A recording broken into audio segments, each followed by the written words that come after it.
Programa Mercado e Ação de hoje recebe Cauê Vieira, o atual diretor executivo do Procon de Porto Alegre, advogado na sua origem, 10 anos na Procuradoria-Geral do município, tá certo? Perfeito. Pós-graduado em Direito do Estado. Com muita honra pela Pontifícia Universidade Católica do Rio Grande do Sul. Antes da gente entrar propriamente no Procon, que é o objeto da discussão de hoje, o que é direito do Estado? Direito do Estado é todo e qualquer envolvimento jurídico que diga respeito ao Estado brasileiro. Direito administrativo puro, o direito do cidadão, tanto a usufruir os serviços quanto a cumprir com as suas obrigações perante o Estado, e Estado de uma forma mais ampla, de uma forma lato sensu, como nós dissemos, que é o ente federado. União, município, Estado, Distrito Federal. Suas autarquias, fundações, órgãos públicos, enfim. É um direito mais amplo que estuda toda a relação entre o cidadão e o órgão governamental. Interessante. Vamos falar do Procon. Vamos lá. Tu assumiste o Procon tem 60 dias? Pouquinho mais. 23 de fevereiro deste ano. Mas então eu estou errado no calendário. O tempo está passando mais rápido que a percepção. E eu fui na tua posse. Mas a tua percepção é mais ou menos a mesma que a minha. Quando a gente começa a olhar para trás e verificar todas as coisas que a gente já fez, o tempo passa muito rápido e ao mesmo tempo a gente vê que tem muita coisa ainda para fazer e nos dá aquela ansiedade de querer melhorar ainda mais o serviço colocado à disposição da população e ver o quanto de tempo a gente ainda tem pela frente para fazer. Cauê, aonde começa e aonde termina a autonomia do Procon? A autonomia do Procon começa quando inicia qualquer relação de consumo. O cidadão de Porto Alegre que tiver qualquer relação de consumo em desequilíbrio ou qualquer? Qualquer relação de consumo, porque o papel do Procon não é só resolver o problema, isso é importante que seja colocado. O Procon ele tem como papel, que na minha ótica é um papel primordial, equilibrar a relação de consumo em Porto Alegre. Ou seja, verificar de que forma o cidadão está sendo atendido, de que forma o consumidor está sendo atendido com o fornecedor, identificar quais são os principais problemas que existem dessa relação e também orientar o fornecedor. Ou seja, mostrar a ele aonde existem os nós da relação consumerista em Porto Alegre e de que forma ele pode melhorar o atendimento ao seu cliente. Porque se a gente for pensar o Procon somente como órgão que resolve uma relação errada existente entre consumidor e fornecedor, nós vamos atuar única e exclusivamente no erro. Mas o nosso papel é prevenir que esse erro exista. É tentar mostrar, tanto ao consumidor quanto ao fornecedor, que existe no Código de Defesa do Consumidor uma cadeia de direitos e deveres. E que essa cadeia de direitos e deveres, uma vez observada, nós vamos ter uma relação harmoniosa e que o Procon tem um outro papel, qual seja, de preservar a relação tanto de fornecedores quanto de consumidores para que a sociedade porto-alegrense sempre saia ganhando. A gente parte do princípio, sempre que tem alguém que regula uma relação, parte do princípio que existe uma parte frágil e uma parte mais forte. A tendência pela própria legislação é que a parte frágil seja o consumidor e a parte forte o comerciante, o prestador dos serviços, enfim.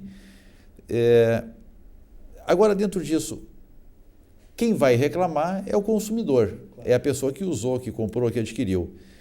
Dá para dizer quantos por cento, em quantas vezes, enquanto ela está correta na sua reclamação, ou existe um exagero, existe um erro de percepção, existe um se aproveitar da situação? A gente pode, eu não tenho esse dado específico, né, Luiz, em função de que os registros que são feitos no nosso atendimento, tanto presencial quanto eletrônico, eles são diretamente da reclamação e a gente tem um índice de 85% de resolutividade das questões. Disso a gente pode depender que 85% das reclamações que nos chegam têm algum fundamento. Tá? Esses 15% que sobram, muitas vezes, vamos colocar assim por alto, 10% o fornecedor tinha razão, o consumidor não tinha aquele direito, e o restante pode ser algum tipo de desinformação do consumidor, algum tipo até de má-fé do próprio consumidor. Quando a gente fala de relações humanas, a gente está sujeito a esse tipo de situação. O dano moral em alguns momentos virou indústria. Claro, né? Nem sempre aquela reclamação ela é procedente, nem sempre aquela reclamação ela tem um fundo de verdade ou efetivamente uma busca pelo ressarcimento de um dano. Pode existir algum tipo de encaminhamento equivocado por parte do consumidor e isso a gente também tem que estar atento para preservar aquele fornecedor que é sério, que muitas vezes pode ser atingido por uma reclamação que não é fundada. O PROCON tem poder de polícia? Todo órgão administrativo, isso volta ao que a gente estava falando do direito do Estado, tem o poder de polícia no momento de fazer a fiscalização. Ou seja, o PROCON, na hora de entrar num estabelecimento para fazer uma verificação se o direito do consumidor está sendo atendido, ele tem autonomia de entrar no estabelecimento, ele tem autonomia de fazer verificação de preço, de olhar o talonário do fornecedor, de buscar informações e também de fechar aquele estabelecimento caso haja reiterada irregularidade. Então, o poder de polícia do PROCON ele é inerente ao poder de polícia da administração pública. Ele não pode prender, mas ele pode chamar a polícia. Com certeza. Se acompanhar da polícia para prender. Exatamente. Nós temos uma parceria muito grande aqui em Porto Alegre, especificamente, com a Delegacia do Consumidor, que é um órgão da Polícia Civil voltado exclusivamente às relações de consumo. Então, se no limite exigir aquela ação uma força policial, nós temos a companhia da Delegacia do Consumidor, temos a companhia da própria Brigada Militar, e isso é usual na administração pública municipal, contar com o apoio da força policial. E é necessário? Com que frequência isso é necessário? Olha, não é muito necessário na medida em que a gente consegue. Nós temos no PROCON de Porto Alegre 7 anos de atuação. Nesses 7 anos de atuação, os fornecedores locais conseguiram verificar que o PROCON muitas vezes ele é um aliado e não aquele órgão simplesmente de sanção. Muitas vezes o consumidor, quando nos leva a sua demanda, ele está, em realidade, ajudando o fornecedor a identificar algum erro que ele não tenha percebido na sua loja. Então, o fornecedor, vendo o PROCON enquanto um órgão de auxílio à sua atividade, ele dificilmente acaba complicando uma situação. Mas vou dar um exemplo prático que aconteceu há 2 semanas aqui no nosso PROCON municipal. Uma consumidora deixou uma câmera fotográfica profissional para consertar numa assistência técnica. Só que por algum problema a assistência perdeu a câmera dela. E o rapaz da loja, obviamente, estava desesperadamente tentando achar onde é que estava, se estava perdido no seu estoque ou então se teve algum tipo de desvio. E ele sempre dava uma resposta protelatória à consumidora. Ao ponto que ela nos procurou, nós notificamos, mandamos a fiscalização, não conseguimos localizar a câmera e aí a gente estava com uma situação que transbordava o direito do consumidor. Já passava por uma apropriação indébita daquele fornecedor. E aí nós chamamos a Polícia Civil para fazer o auto de constatação. No final das contas acabou não sendo necessário, porque durante a visitação da nossa fiscalização com a Polícia Civil se localizou o equipamento. Mas caso não tivesse sido localizado, naquele momento a autoridade policial lavraria o seu auto e ali o processo continuaria já na esfera criminal. Quais são as etapas de um processo dentro do PROCON? O PROCON ele funciona tanto por provocação do cidadão quanto por sua própria autonomia. Mas vamos pegar um exemplo de uma reclamação de um cidadão. O cidadão entra em contato com o PROCON, seja pelo atendimento presencial ou eletrônico, que a gente até pode aprofundar isso depois, encaminha a sua demanda. O nosso primeiro objetivo é resolver pontualmente aquela situação, ou seja, resolver o problema do consumidor. Se nós conseguimos verificar que aquela situação já é reiterada, ou seja, 2, 3, 4, 5 vezes o mesmo fato reclamado por consumidores diferentes, a gente já começa a verificar que o comportamento do fornecedor é sempre daquela maneira e que o potencial lesivo pode se estender muito mais. Não é mais um erro, é uma intenção. Exatamente. Até não vou tanto a ponto de dizer que é uma intenção, pode ser, mas pode ser um desvio, pode ser uma má interpretação da lei, pode ser uma má orientação do funcionário. Então a gente já começa a verificar que aquilo tem um potencial lesivo muito maior do que a 3, 4 consumidores. E aí, nesse caso, a gente abre um processo administrativo interno, mandamos a fiscalização no estabelecimento para verificar se aquele fato foi isolado ou se é uma rotina da empresa. Sendo isolado, nós passamos a orientação ao fornecedor, corrigimos aquele problema e arquivamos o processo. Sendo algo que tem um potencial maior de dano à coletividade, o processo é aberto, constatada a irregularidade, é lavrado pelo fiscal um auto de infração, ou seja, está sendo apontado para aquele lojista, para aquele fornecedor, que ele cometeu uma ilegalidade e ele tem um prazo de 10 dias para se defender. Apresentada a defesa, é analisado pelo corpo jurídico, que submete esse parecer à direção, ocupada desde o dia 23 de fevereiro por mim, que lavra a decisão final. Pela aplicação de penalidades, seja uma advertência, multa, ou até em casos mais específicos, o fechamento daquele estabelecimento por um prazo específico, Tá? E dessa decisão cabe recurso ao secretário municipal da Indústria e Comércio, secretaria esta a qual o PROCON está vinculado. O PROCON pode ir nas suas ações até o fechamento da empresa, então? Com certeza. Isso se dá em função dessa reiterada cometimento de irregularidades, como nós vimos dizendo. Ou seja, o fornecedor foi notificado pela primeira vez, teve um processo contra si e mesmo assim ele continuou mantendo aquela conduta irregular. E aí nós verificamos que aquele estabelecimento aberto pode causar um dano muito maior à coletividade. Sim. Então, a sanção final do PROCON pode ser a interdição do estabelecimento ou até a comunicação à Secretaria de Indústria e Comércio para caçar o alvará. Alguns meses atrás, eu estava vendo um noticiário, um jornal, eu não recordo qual era o meio, mas estava noticiando que o PROCON, numa capital do Nordeste, fechou uma loja de uma marca famosa na área da informática, de celulares, pela ausência da exposição de preços nas vitrines. Sim. Já haviam sido notificados, então foi interditado o estabelecimento. Isso. A prática da exposição do preço, o comerciante é obrigado a expor o preço do seu produto? Não só o preço, como também as condições de pagamento e, caso haja parcelamento com incidência de juros, o valor final. Qual é o objetivo então, preço disso? à vista, preço final e total de juros que que são acrescidos. Exatamente. Nós temos tido a oportunidade, enquanto diretor do PROCON, de falar muito à nossa população diretamente através da imprensa e até aproveito a oportunidade para agradecer o convite que nos foi feito. E nessas entrevistas a gente tem dito bastante que o consumidor do Brasil, especialmente de Porto Alegre, ele sofre, na sua grande maioria, da falta de informação. E o preço é a informação essencial de qualquer produto ou de qualquer serviço. Sempre que nós vamos contratar um produto, vamos contratar um serviço, nós temos que verificar de maneira ostensiva quanto que ele vai custar, sem a necessidade de ter intervenção do vendedor. Por que isso? Para que o consumidor possa tomar a sua decisão independente de qualquer estratégia persuasiva por parte do fornecedor. Existe, já desde a época do governo Lula, a última lei a esse respeito, que trata da precificação de produtos em todas as circunstâncias. Sim. Uma coisa que eu tenho dúvida em relação à precificação são vitrines. Até onde eu consigo... Porque hoje é muito comum que uma vitrine esteja mostrando o interior da loja, interior do estabelecimento. Então, até onde eu considero vitrine para um produto estar exposto e até onde eu considero que esse produto ele faz parte do contexto da loja, então não precisa ter o preço para a vitrine. Isso é a forma de atrair o consumidor para ingressar no estabelecimento. Todo e qualquer manequim, vamos pegar uma loja de vestuário que esteja colocado aquela peça exposta para a rua, ela tem a intenção de atrair o consumidor para o interior da loja. Então é esse preço que está exposto. Isso é vitrine. Mas dentro da loja, os preços também têm que estar expostos. Quando eu chegar num estabelecimento comercial e eu pegar uma peça individualmente, aquela peça tem que ter o preço. Eu não preciso ter o auxílio de ninguém para descobrir o preço. Caso, aí, por exemplo, supermercados, tem a exposição de código de barras, tem que ter, aí tem um regulamento próprio de quantos em quantos metros tem que ter um mecanismo de consulta do preço pelo código de barras.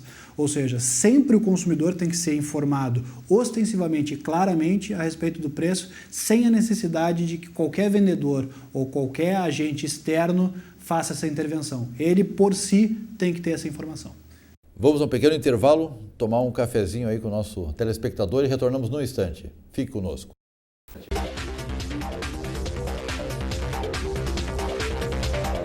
O programa Mercado e Ação retoma agora a entrevista, o bate-papo com o Cauê Vieira, que está nos dando o prazer de compartilhar conosco um pouco do PROCON Municipal de Porto Alegre.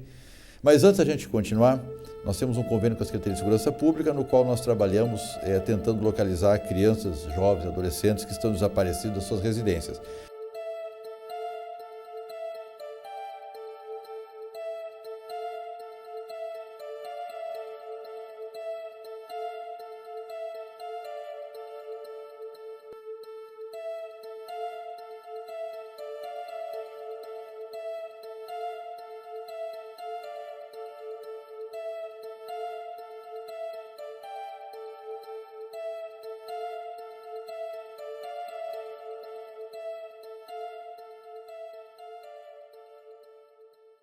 Voltamos então, como falei, com o Cauê que nos agracia com compartilhar das suas informações.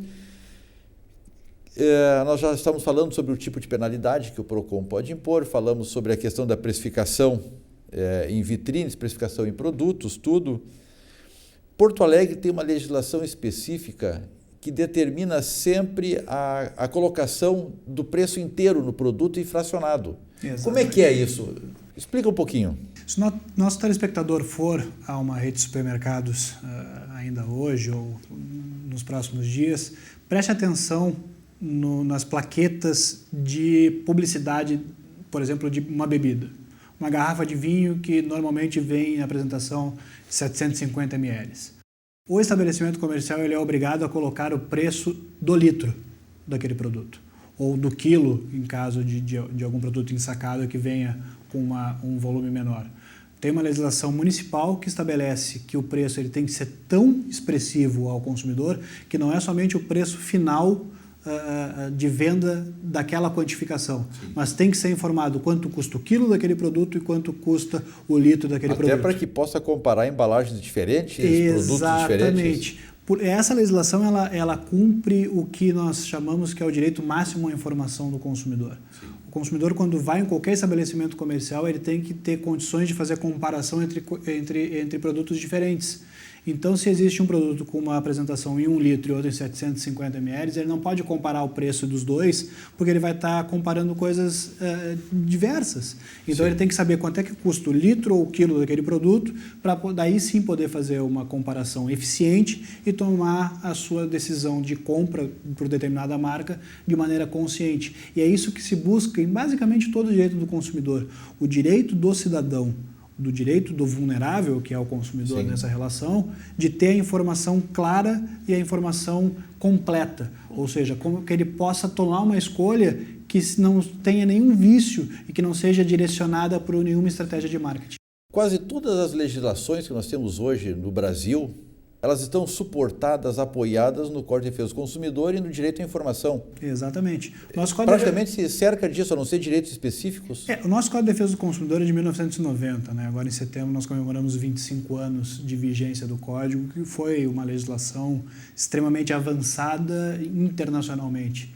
E nós temos aqui no Rio Grande do Sul a dádiva, digamos assim, de ter os melhores doutrinadores a respeito do tema serem daqui. Eu cito dois especificamente, que é a professora Cláudia Lima Marques e o professor Bruno Mirage. Qualquer local do mundo que queira falar sobre direito do consumidor, consulta um desses dois colegas, advogados e professores. E os dois sempre dizem que o grande guarda-chuva do direito do consumidor é o direito à informação. Então, qualquer nova legislação que surja a respeito da relação consumerista, se a gente for analisar ao fim e ao cabo, ela tem lugar nesse grande guarda-chuva do direito à informação. Muitos direitos colocados no Código de Defesa do Consumidor não foram regulamentados especificamente para ser colocado em prática e pode gerar algum tipo de dúvida. E aí surgem legislações esparsas que aprofundam aquele direito maior da qualidade da informação para garantir ao cidadão como é que eu posso dizer, o atendimento aos seus anseios e aquilo que em 1990 foi colocado como direito do consumidor. A plenitude do direito. Exatamente. Posso trazer aqui, com a tua licença, Luiz, um exemplo clássico.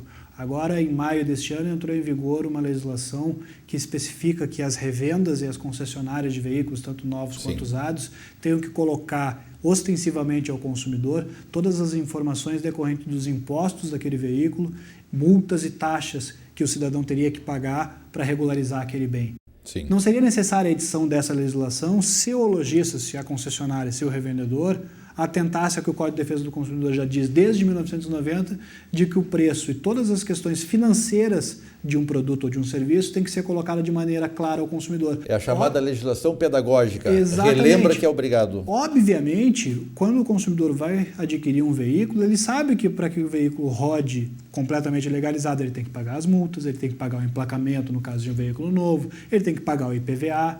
Agora, muitas vezes isso não era informado. Por quê? O consumidor pega, olha o seu orçamento, eu tenho X reais para gastar. Vai numa concessionária, vê que o carro custa exatamente o X que ele tem. Ele vai lá, usa todo o seu orçamento, só que na hora de retirar o veículo da concessionária, ele tem mais 4, 5, 6 mil reais para pagar de IPVA, emplacamento, taxa de despachante, ou seja, aquele carro já não cabia no seu orçamento de fato.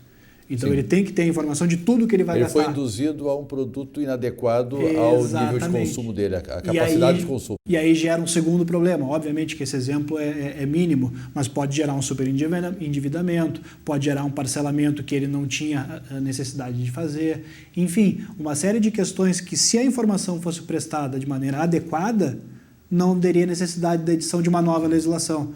Mas o dia a dia mostrou que se fazia necessário esse tipo de intervenção. Então, tu falaste numa questão agora, nós estamos numa semana que, ironizando um pouco, sol não se viu, né? Não. Mal um pouquinho no sábado, mas chuva tá com pau. Buraco nas ruas até não poder mais, árvore caindo por tudo que era canto. Não é culpa da prefeitura isso, mas a culpa é de alguém. Alguém tem a obrigação, o dever de indenizar, enfim, de reparar o consumidor que menos culpa tem de todos, porque não tem o consumidor como sair tapar um buraco. O que acontece? Arrebentei meu carro, arrebentei o muro da minha casa, caiu um galho de árvore, machucou alguém, ou alguém até, uma situação extrema, se machucou mais do que um simples machucado, tem gastos, tem custos. Como é que o município trata isto? Isso é bastante importante deixar claro, te agradeço a oportunidade de fazer esse alerta ao nosso telespectador. O PROCON ele trata especificamente de questões da relação de consumo.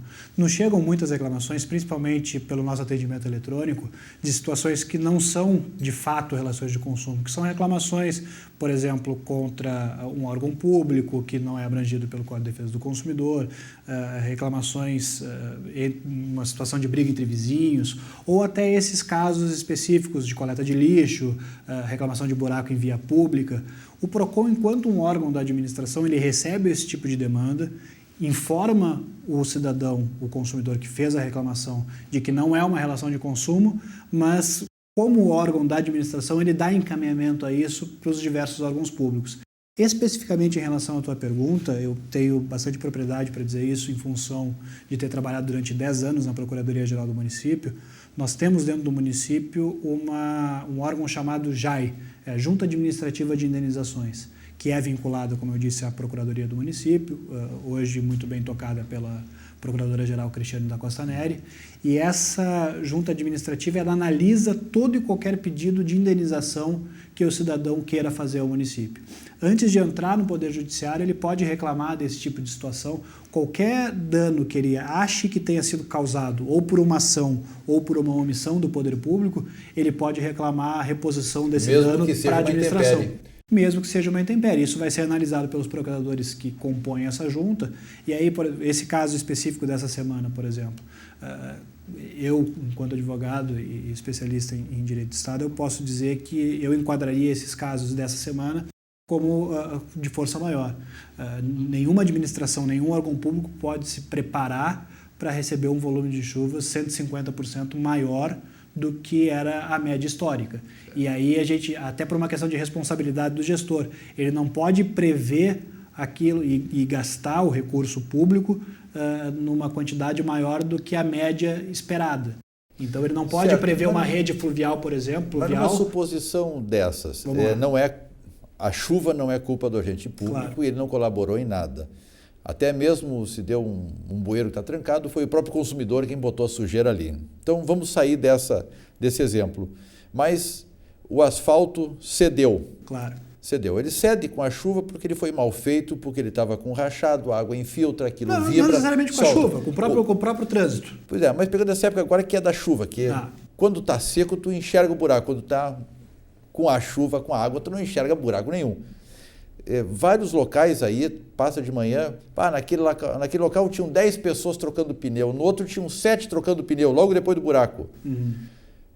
É força maior a chuva, tudo. Mas aí gera uma segunda responsabilização do poder público. Então, a primeira responsabilização é de manter a via pública trafegável. Em qualquer circunstância. Sem buraco, em qualquer circunstância. Ou interdita. Claro. Ou aí chega no segundo ponto. Se já teve relato de uma queda, 2 quedas, 3 quedas, vai lá e sinaliza o local.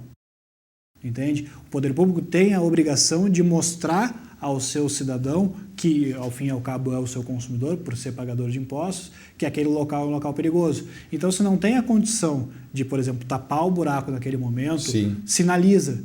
E aí é uma questão de comprovação.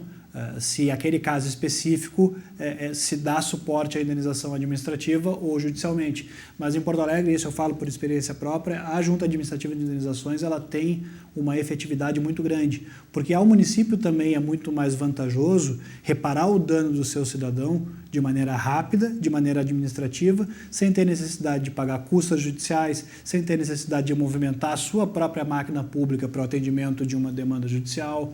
Sim. E também o próprio Poder Judiciário, que a gente sabe que ultimamente anda cada vez mais assoberbado.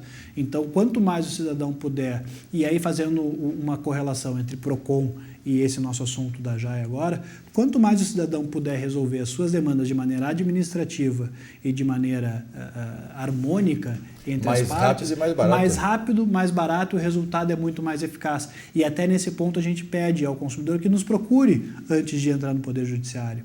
Porque muitas vezes a nossa solução ela pode ser muito mais rápida e muito mais efetiva do que um processo que se arraste. Cauê, nós temos 30 segundos ainda e eu só queria que tu respondesse ao nosso telespectador. Quando é que a empresa pode usar o PROCON? Quando é que a empresa está equiparada a consumidor? Único e exclusivamente naqueles casos específicos em que aquela compra de um produto ou a contratação de um serviço se dê de maneira finalística, ou seja, é para o uso da empresa e não para terceirizar esse serviço ou terceirizar esse produto para outro. O que define a característica de um fornecedor, efetivamente, é a destinação final do produto ou serviço contratado. Beleza. Cauê Vieira, agradecemos a tua presença. Utilize o nosso programa sempre que for importante as relações de consumo. Ficamos à disposição, agradecendo a tua visita. Luiz, eu que agradeço. Muito obrigado pelo espaço. Ficamos por aqui. Obrigado pela sua audiência.